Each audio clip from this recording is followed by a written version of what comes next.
Support for the Legislative Gazette comes from New York State United Teachers, working to support students, educators, and public schools as the center of their communities with the Public Schools Unite Us initiative, and United University Professions, representing 37,000 academic and professional employees at SUNY campuses and teaching hospitals across New York State. Frederick E. Cole, President, uupinfo.org.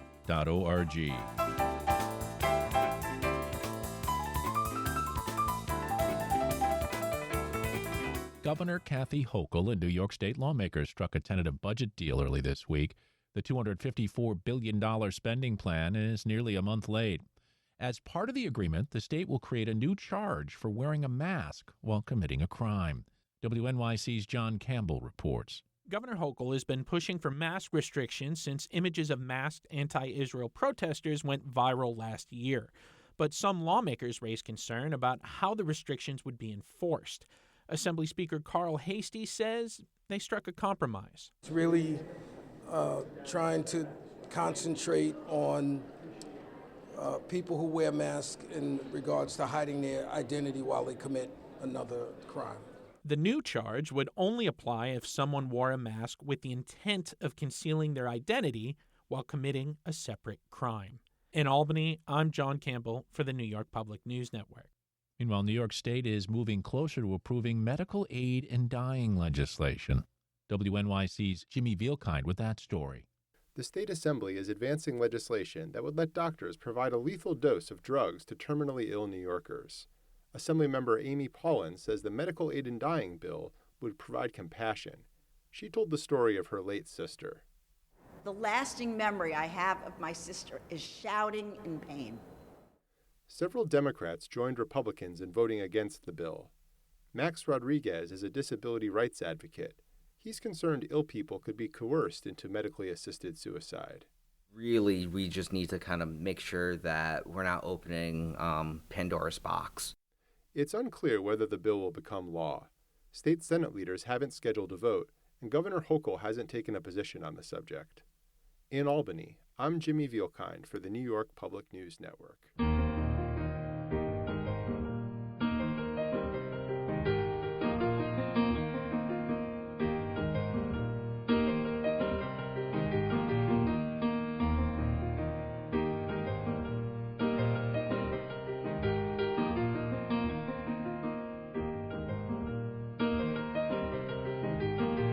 You are listening to the Legislative Gazette, a program about New York State government and politics. I'm David Gastina. This week I sat down for a conversation with David Lombardo, host of the Capitol Press Room on WCNY, about the budget and the fact that the new $254 billion spending plan agreed to this week technically still isn't finished. Yeah, we have a conceptual framework, handshake deal, whatever euphemism you want to use on the real big picture priorities of the governor and the legislature. But there are a lot of I's to dot, a lot of T's to cross. And on Thursday, the legislatures pass a budget extender, something to keep the budget funding in the interim before probably coming back next week to adopt a budget for the entire fiscal year, which runs through March 31st of next year. But as we speak, we haven't actually seen bill text yet, and we're waiting on about 9 budget bills. Yeah, well, before we get into that, let's talk about the governor and what she's been pushing all along, the so-called affordability agenda. She says she got everything she wanted. Did she? Yeah, in terms of the headlines, yes, she got exactly what she wanted. There are some tweaks to her proposals. For example, a rebate check has been scaled back a little bit in terms of its scope and what people will actually see and who's going to qualify. But what people need to know is basically if you're a family, you could be getting a check of up to $400. If you're an individual, it's up to $300, and this is based on your earnings from fiscal year 2023. And I think it's about 8 million filers who are going to be covered by this. So this is going to be one of those issues in the budget that has the largest reach. Whether people, when they realize that check in their bank account, are going to associate it with the state budget, whether they're going to associate it with Kathy Hochul is another thing. But that's definitely going to be real money in real people's pockets. Well, I'm almost worried that the word reckless is going to be used eventually. Now, we see that the federal government is cutting things and that everybody I talk to now expects to be in a special session at some point to revisit what's going to happen. they've sort of just been going along with the idea, we'll wait and see, and we'll still plan the budget accordingly.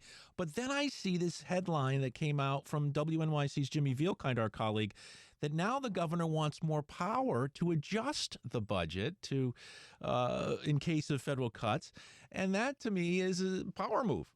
It's a power move, but it's not a new one in Albany. Chief executives always want as much latitude over state spending as possible, and they already actually have a lot of discretion in terms of when money's going to go out the door, if money's going to go out the door. And we saw this in the past with Governor Andrew Cuomo. During the pandemic, he wanted more power, and the legislature typically gives it to them because, not to speak ill of the legislature, but they like having an adult in the room. They don't want to be the one to make the tough choices when those tough choices need to be made, and they can then point to the second floor and say, hey, it's not us that rolled back some of your school aid. It's not us who limited some of your healthcare dollars. It's the governor. So I think it's likely that the governor's going to want some sort of discretionary power. But if we're talking about serious cuts at the federal level, then the legislature is going to actually have to come back in the fall, and they're going to have to be involved just because the scope of things is too great for the governor to act on alone. Now, I see we have a new charge for wearing a mask while committing a crime.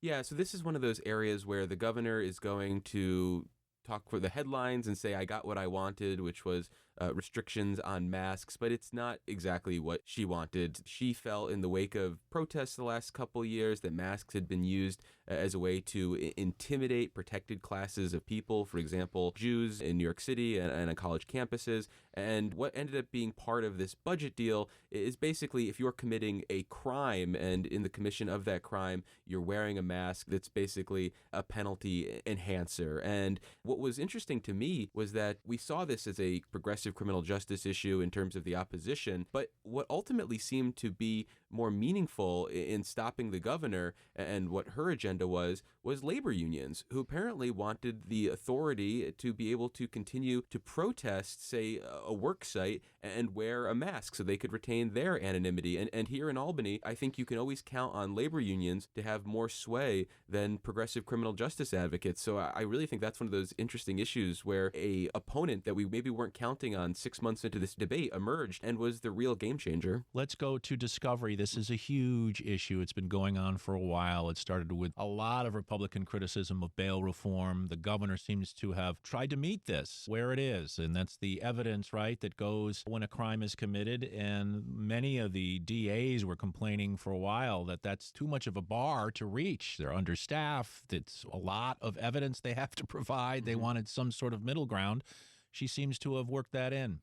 Yeah, so the changes to pretrial evidence disclosure that was enacted in 2019, took effect in 2020, was a real game changer in terms of the dynamic between criminal defense attorneys and prosecutors. And the criminal defense attorneys would say that it was restoring a correct balance in terms of the access to evidence that they needed. What we've heard from prosecutors in the ensuing 5 years is essentially that the scales were tipped too far in the benefit of criminal defense attorneys, essentially giving them the ability to get cases tossed out as a result of technical errors, and judges didn't have enough wiggle room, so to speak, to say, okay, well, the prosecutors were trying their best and we should give them a little extra latitude. I should say criminal defense attorneys completely disagree with this framing of the issue and say that there already are avenues for prosecutors who are acting in good faith to ensure their cases are allowed to proceed. And they also point to the fact that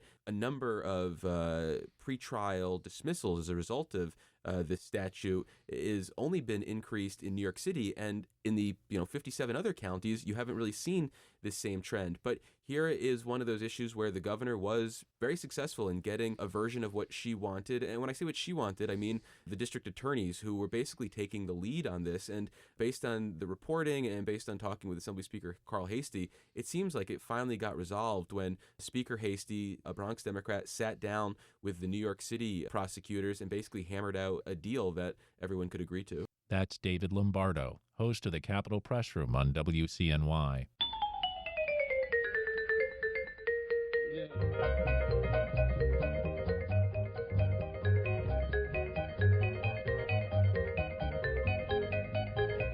You are listening to the Legislative Gazette, program about New York State government and politics. I'm David Gastina. Canadians went to the polls this week after a national campaign that began on March 23rd, while in northern New York, expectations of strained relations and a continued trade war remain. More now from the Legislative Gazette's Pat Bradley. Canada is a parliamentary democracy, which means voters choose members of parliament and the leader of the winning party becomes prime minister. As of Tuesday morning, the Liberals won 168 seats, Conservatives 144, Bloc Québécois 23, NDP 7, and Greens 1. And it remained uncertain whether the Liberal Party would be in the majority or must form a minority government. SUNY Plattsburgh Center for the Study of Canada director Chris Kirky explains why the tally is incomplete. There's a variety of votes that have yet to be counted. In Canada, they physically count every ballot. Some of these are from advanced polling and advanced voting that took place that needs to be counted by Elections Canada officers. Part of it has to do with what they call special voting. Let's say you're a Canadian citizen and you're outside of the country and you have to mail in your vote. And there's still some ridings where maybe 1 or 2 polling stations still need to report. You know, it may take 24 or 48 hours, but we'll have some certainty as to the outcome fairly soon. Former Congressman Bill Owens, a Democrat who represented a New York district abutting the border, says the Liberals can thank President Trump for their victory. Probably the biggest factor was Mr. Trump, both his comments about, Canada becoming a state, but also the tariffs. And now Mr. Carney is going to have to see what he can do with Mr. Trump. During his victory speech, Prime Minister Mark Carney slammed the American president and reiterated previous statements that the cordial relationship between the countries is irreparably damaged. Our old relationship with the United States, a relationship based on steadily increasing integration, is over. We are over the shock of the American betrayal, but we should never forget the lessons. We have to look out for ourselves. Owens does not anticipate a rapprochement in the short term. I was at a meeting last week with a significant number of Canadians, including Jean Charest, who was the Prime Minister of Quebec, and they felt that this is going to take some time. The tariff problems could get solved, but the level of hurt and anger that Canadians feel because of Mr. Trump's activities may take significantly longer to dissipate. And I don't think we're going to see a return of Canadians for recreation, for shopping in the near term. Kirky notes anecdotal evidence in the North Country that Canadians are turning away from their southern neighbor. If you go around Plattsburgh these days, for example, especially on the weekends, and you take a look at the number of Quebec-plated vehicles, which populate everything from shopping malls to gas stations to restaurants to hotels, the number has dropped precipitously. And there's no reason right now for optimism in terms of seeing the return of the vibrant Quebec consumer coming down to the North Country, be it Plattsburgh, Lake Placid, or where have you. There's just too much uncertainty that exists in the Canada-U.S. relationship right now. The Plattsburgh and North Country region is home to a number of Canadian-based manufacturers and businesses, and Canadian retail trade is a key factor in the local economy. For the Legislative Gazette, I'm Pat Bradley. Amtrak kicked off a reduced Empire service schedule between Albany and New York City Monday as it gears up for a long-delayed project renovating the East River Tunnel. As the Legislative Gazette's Jesse King reports, the disruption is prompting officials to call for changes. Amtrak's $1.6 billion construction plan would fully close 2 of the 4 tunnels that make up the East River Tunnel over the course of 3 years, in order to address damage it says was made worse by Superstorm Sandy in 2012. The reduced schedule for the Empire service cuts 2 trains, including a southbound train leaving Albany at 12:10 p.m. and a northbound one departing Penn Station at 3:15. It also combines the Maple Leaf and Adirondack trains running from New York City to Toronto and Montreal, respectively, into one single train between Penn Station and Albany, resulting in an extended layover for passengers at Albany. Steve Strauss, executive director of the Empire State Passengers Association, says he supports the renovation of the East River Tunnel, but he worries the reduced service unfairly impacts passengers in the Hudson Valley, where ridership has increased since the COVID-19 pandemic. When you include the round trip that was removed from the schedule back in November and never returned, there's a 23% reduction in train frequencies. So that's going to have a big impact because there's not going to be enough capacity in the corridor to meet the demand. ESPA says Amtrak tickets in the Hudson Valley already sell out 3 to 4 days a week. ESPA isn't alone in calling on Amtrak to make changes. Governor Kathy Hochul this week voiced her concerns about the Empire service and potential disruptions at the Long Island Railroad, which also uses the East River Tunnel. She urged Amtrak to switch to a repair-in-place construction model, with work happening on nights and weekends. New York Congressman Mike Lawler, a Hudson Valley Republican who is considering a run for governor, has called on the Trump administration to force Amtrak to keep the tunnels open during the day. The Metropolitan Transportation Authority, which owns the LIRR, is also sounding the alarm. On Wednesday, the MTA board passed a resolution calling on Amtrak to reconsider. All in favor of the resolution? Any opposition or abstention? The resolution is carried. Thank you. MTA Chair Janno Lieber questions Amtrak's ability to address infrastructure and service issues as they arrive, and says the MTA has repeatedly recommended a repair-in-place model. And I ain't giving up these hard-won gains for on-time performance for Long Islanders because Amtrak is too hidebound to consider a different way of performing work. Lieber acknowledges the East River Tunnel project has already been delayed multiple times, including to allow for the construction of Grand Central Madison, which provides an additional connection to Manhattan for the LIRR. Lieber says about 40% of Long Island passengers currently ride into Grand Central Madison rather than the East River Tunnel and Penn Station. In a statement, Amtrak President Roger Harris says Amtrak got approval for its plan from the MTA and New Jersey Transit, quote, several months ago, and that it has already considered the repair-in-place approach.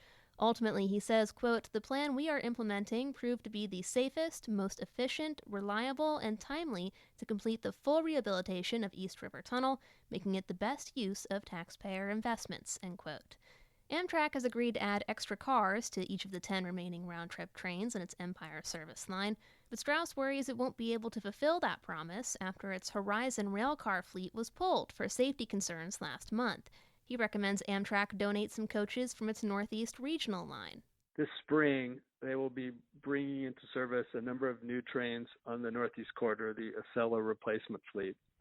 If that goes very well, by sometime in the fall, they may have the ability to take a few coaches off of Northeast regional trains and shift a few of those coaches to the Hudson Valley and the Empire Corridor. And we're only talking about 4 or 5 coaches at most.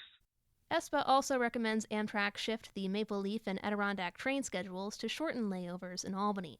Ultimately, Strauss has this advice for Hudson Valley passengers. Make your plans in advance and buy your tickets as far in advance as you can.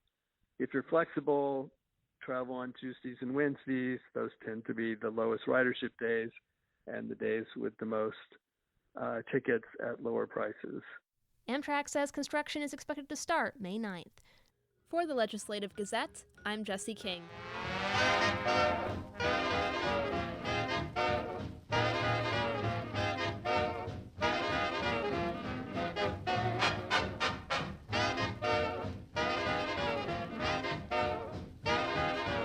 You are listening to the Legislative Gazette, program about New York State government and politics. I'm David Gastina. Unionized nurses at Nathan Littauer Hospital continue to protest what they say is an unacceptable, quote, final contract offer from management. The Legislative Gazette's Aaron Shella-Levine explains. What do we want? When do we want it? Now! What do we want? New York State Nurses Association members at the Gloversville Hospital have been picketing, demanding better pay and lower health insurance costs. Dozens of nurses and supporters dressed in bright red shirts chant at the entrance to the hospital's parking lot. Patients are sicker. Technology has come into the hospital since I've been a nurse, and the challenges that the nurses face are more difficult. Nurse Marion Enright has worked at the hospital for 36 years. Earlier in April, nurses marched to CEO Sean Fadal's office demanding a better contract. Enright says they'll continue to protest until then. This is not just about a contract, it's about patient care in our community.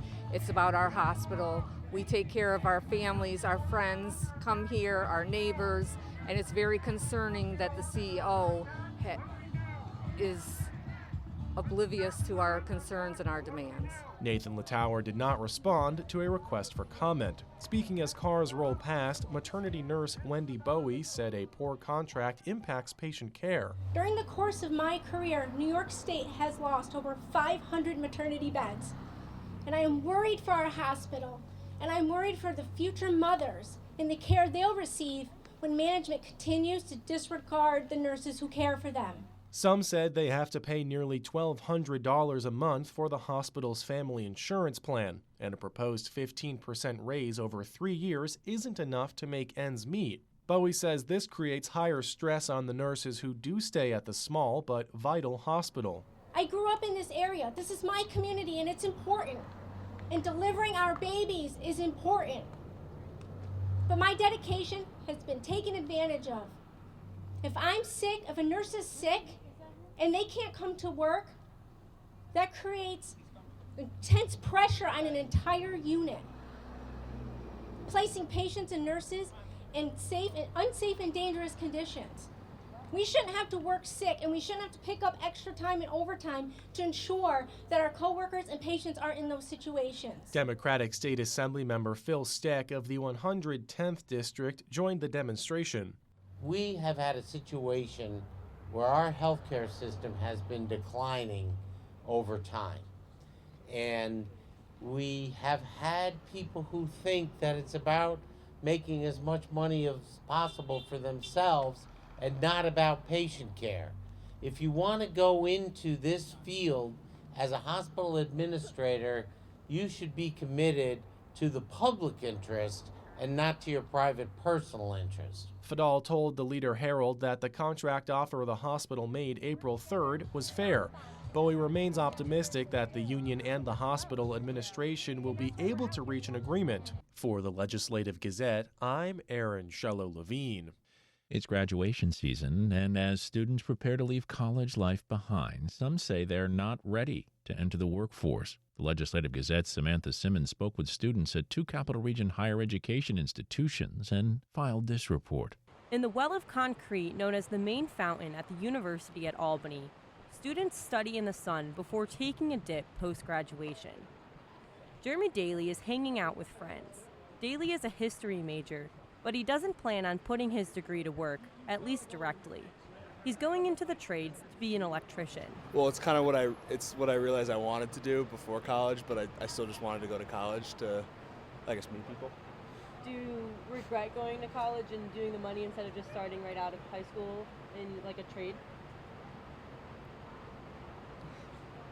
It's a question I've asked myself a lot. No, because I met good people. Daly says he's excited to get his life started and spend time with his family and friends. Students like Daly are entering an uncertain job market. While statewide unemployment rates were down 0.1% in March from 4.3% to 4.2%, according to the New York State Department of Labor, many businesses and state agencies have paused hiring while awaiting clarity on the tariff wars. Across the river, students at Hudson Valley Community College in Troy are weighing their choices between entering the workforce or continuing on to a 4-year school. Playing volleyball with classmates, Ryan Connors will be graduating this year. Connors, who plans to transfer to a 4-year school, says he is not worried about finding a job.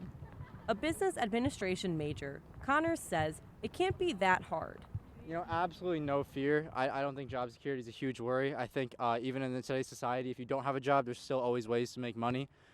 Everyone has access to the internet here, and if you do, there's absolutely no excuses to not make money. I'd really hope for a good job, but if not, the only thing stopping me besides that is laziness. Around the corner, Tyler Hines is leaving class. Hines, a digital media major, has been doing freelance work and making connections to design websites, create logos, and more. my family had connections, so I met with their connections, and those people work for the state, so kind of just solidified relationships with those people so I could rely on them when needed. Some students, however, are pushing off the working world to pursue higher education. Claire Hart studies psychology and sociology at UAlbany. She says she hasn't done any internships or clinicals yet, but suggests undergrads do. Hart was accepted to grad school at UAlbany, but is deferring for a year. In the meantime, she'll be teaching in a job she got through a relative's husband. I feel like I've been lucky or taken everything kind of for granted, and maybe I'll get a rude awakening. So I guess I am a little nervous. Noah Simon is UAlbany's Director of Career and Professional Development. Simon has worked for the university for 18 years. He says getting a job this year is not any harder than past years for most students. Simon says college goes by quick, and some students are in denial when it's time to move on. He adds the department has seen an increase in first-year students using the service. Some students are more eager to engage that process post-college, and others, and it's not going to change this year, it's not going to change next year, it's not going to change in the next 10 years. Students are going to be students, and some are going to put it off until they have to tackle it, and others are going to engage it earlier. Simon says locally, cuts to federal funding in fields like environmental and social work haven't affected students' job search yet. I think there is more awareness, certainly, of, seeing some of the cuts that are happening in federal government and looking at opportunities, but that's something we always talk about. Too often, individuals in their job search get stuck in, I'm studying X, so I've got to go work in this field. And we need all job seekers and students, of course, to say, you know what, I'm studying, and you name it. It could be a psychology, it could be an accounting, it can be anything. Maybe I should look in other industries. And it's getting students to broaden their horizons. For the Legislative Gazette, I'm Samantha Simmons. And that about does it for this week's show. The Legislative Gazette is a production of WAMC, Northeast Public Radio. We had help from the New York Public News Network. You can listen anytime at WAMCpodcast.org or anywhere you get your podcasts. Look for program number 2518. And join us again next week at this same time for more news on New York State government and politics. For the Legislative Gazette, I'm David Gustina. Support for the Legislative Gazette comes from United University Professions, representing 37,000 academic and professional employees at SUNY campuses and teaching hospitals across New York State. Frederick E. Cole, President. UUPinfo.org.